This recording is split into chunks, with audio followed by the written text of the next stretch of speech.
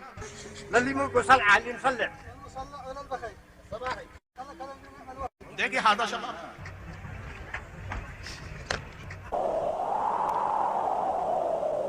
ये वहां की औरतें वो भी पी रही है।